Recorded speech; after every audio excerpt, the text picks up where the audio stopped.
चलिए अगली क्लास में हम लोग क्या देखे थे, सिंधु घाटी सभ्यता के विस्तार के बारे में। ठीक है, हमारा विस्तार वाला टॉपिक हो चुका था। आज हम देखते क्या है कि सिंधु घाटी सभ्यता में जो सिंचाई व्यवस्था है, ठीक है, जो सिंचाई व्यवस्था है ना, और उसका साधन क्या था। देखिए जो सिंधु घाटी सभ्यता है वो क्या है, कृषि प्रधान सभ्यता है। ठीक है, यहाँ पे अनाज की बहुत अच्छी उपज होती थी, ठीक है, जिसका ही ये लोग व्यापार भी करते थे। ठीक है, जो सिंधु घाटी सभ्यता है यह कृषि प्रधान सभ्यता है। तो आखिर यह कृषि प्रधान सभ्यता के लिए इन्होंने सिंचाई के साधन के लिए क्या इस्तेमाल किया। ठीक है, तो हम इसकी सिंचाई की बात करेंगे तो यह लोग सिंचाई के लिए क्या करेंगे कि अपने अपने खेतों में कुआं बनवाएंगे।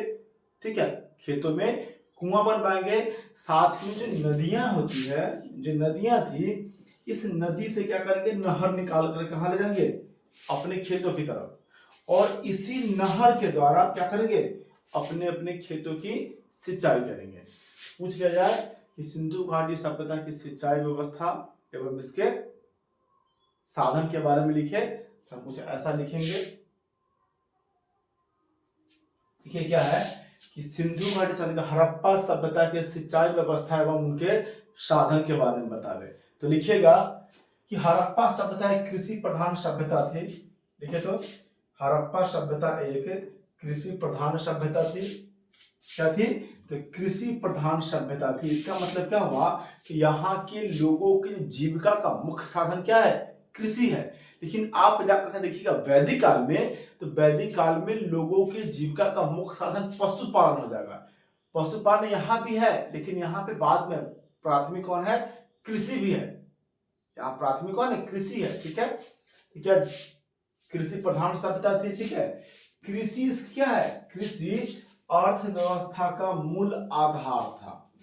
मतलब कृषि ही था जो इन लोगों का व्यापार चल रहा था, इन लोगों का क्या सभ्यता विकसित थी, फली फूली थी। ठीक है, तो इसका मूल आधार क्या है सभ्यता का, तो कृषि है। लोग कृषि में सिंचाई के लिए, ठीक है, नदियों से नहर के द्वारा, कृषि में सिंचाई के लिए नदियों से नहर के द्वारा करते थे। इसके अलावा खेतों में कुआं का निर्माण करके भी क्या करते थे, लोग अपने खेतों की सिंचाई करते थे। बस हो गया। अगर आपसे पूछ ले कि सिंधु घाटी सभ्यता के सिंचाई व्यवस्था एवं के साधन के बारे में लिखे, तो लिख लेंगे। लिखिए तो हड़प्पा सभ्यता एक कृषि प्रधान सभ्यता थी। हड़प्पा सभ्यता एक कृषि प्रधान सभ्यता थी। ठीक है, कृषि अर्थव्यवस्था का मूल आधार था। कृषि अर्थव्यवस्था का मूल आधार था। कृषि अर्थव्यवस्था का मूल आधार था। लोग कृषि में सिंचाई के लिए, लोग कृषि में सिंचाई के लिए नदियों से नहर के द्वारा करते थे। नदियों से नहर के द्वारा करते थे। इसके अलावे खेतों में कुआं के निर्माण करके, खेतों में कुआं के निर्माण करके भी सिंचाई करते थे। ठीक है, कोई दिक्कत। चलिए, हड़प्पा सभ्यता एक कृषि प्रधान सभ्यता थी। ठीक है, कृषि अर्थव्यवस्था का मूल आधार था। लोग कृषि में सिंचाई के लिए नदियों से नहर के द्वारा एवं इसके अलावे क्या, तो खेतों में कुएं के निर्माण करके भी खेतों की सिंचाई किया करते थे। बस इतना ही लिख देना है, हमारे लिए काफी है। अगला क्वेश्चन लिखिएगा।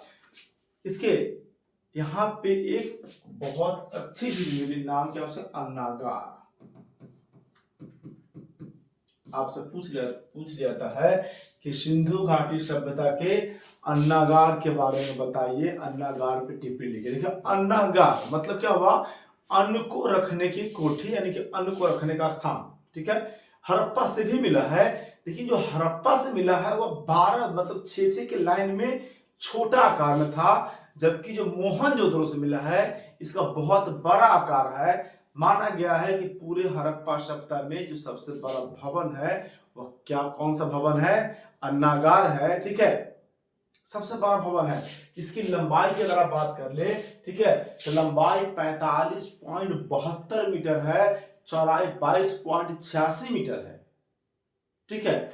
और इसकी एक मुख्य चीज देखने को मिला है कि जो इसका द्वार था, जो अन्नागार का द्वार है, नदियों की ओर खुलता है। इसके द्वार कहाँ है? नदी की ओर खुला हुआ है। अगर आपसे पूछ ले कि सिंधु घाटी सभ्यता के विशाल अन्नागार पे टिप्पणी करें, ठीक है, तो क्या लिखेंगे कि विशाल अन्नागार सिंधु घाटी क्या है? सिंधु सभ्यता का सबसे बड़ा भवन था। याद रखिए, ऑब्जेक्टिव पूछा जाता है कि यहाँ का सबसे बड़ा भवन क्या है? तो अन्नागार है, ठीक है। विशाल अन्नागार सिंधु सभ्यता का सबसे बड़ा भवन था, पहली लाइन। उसमें और क्या लिखेंगे? जो मोहनजोदड़ो से मिला है।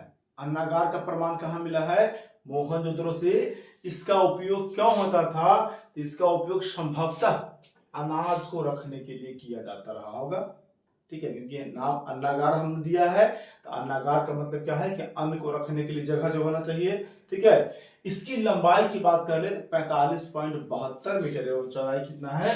22.86 मीटर है, ठीक है।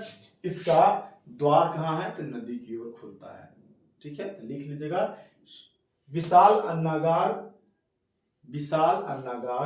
सिंधु सभ्यता की सबसे बड़ा भवन था।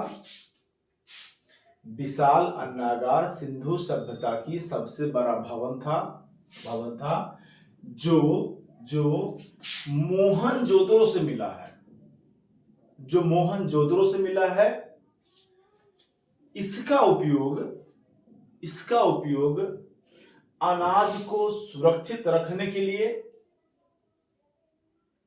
इसका उपयोग अनाज को सुरक्षित रखने के लिए किया जाता रहा होगा, सुरक्षित रखने के लिए किया जाता रहा होगा, ठीक है। इसकी लंबाई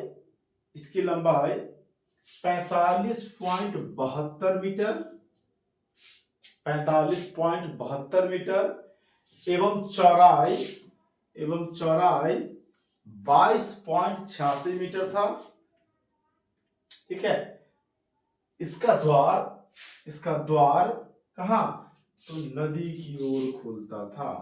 लिख लीजिए, इसका द्वार नदी की ओर खुलता था, ठीक है। अगर आप भी 2027 में बिहार से हैं, इंटर आर्ट्स की एग्जाम देने वाले हैं, ठीक है, तो आप हमारे चैनल से जुड़िए, ठीक है। हम आपको एक एक सब्जेक्टिव और ऑब्जेक्टिव की तैयारी करवा देंगे जो आपको एग्जाम में पूछा जाएगा। अगर आपको लगता है कि सर हम सारा टॉपिक नहीं पढ़ सकते हैं, हम सारी कंसेप्ट हमसे नहीं याद होती है, हम नहीं समझ पा रहे हैं, हम नहीं पढ़ पाते हैं, तो आपको बहुत टेंशन मत लीजिए। आप हमारे चैनल से जुड़िए, ठीक है, और हम आपको एक एक क्वेश्चन फॉर्मेट में पढ़ा दे रहे हैं कि इसके अलावा एक भी क्वेश्चन आपसे पूछा ही नहीं जाएगा, ठीक है। अगर इस क्वेश्चन आंसर को भी याद कर लेते हैं तो आप 450 प्लस नंबर ला सकते हैं। अगर आपका राइटिंग अच्छा है तो आपको हम जितना सब्जेक्टिव और ऑब्जेक्टिव दे देंगे और आप इसको अगर याद कर लेते हैं तो यहाँ से भी 450 से ज्यादा नंबर आप अपने बोर्ड एग्जाम में ला सकते हैं। बस बताने की बात नहीं है, आप हमसे 1 महीना जुड़ के देखिए, ठीक है। 1-2 टॉपिक चैप्टर पढ़ के देखिए, आपको लगेगा कि हम आपको हड़प्पा भी पढ़ा रहे हैं ना, हड़प्पा हमसे पूरा पढ़ लीजिए। अगर उसके बाद आपसे एक भी सवाल छूट गया, ठीक है, चाहे कंसेप्ट पे आधारित सवाल हो चाहे फैक्ट पे हो, फिर आप हमको बोलिएगा सर आपने तो हमसे कुछ और बात, सवाल हमसे बना नहीं। एक एक सवाल आप बना दीजिएगा, इसलिए एक बार हम पे विश्वास कीजिए और हमारे साथ जुड़िए, ठीक है। जय हिंद।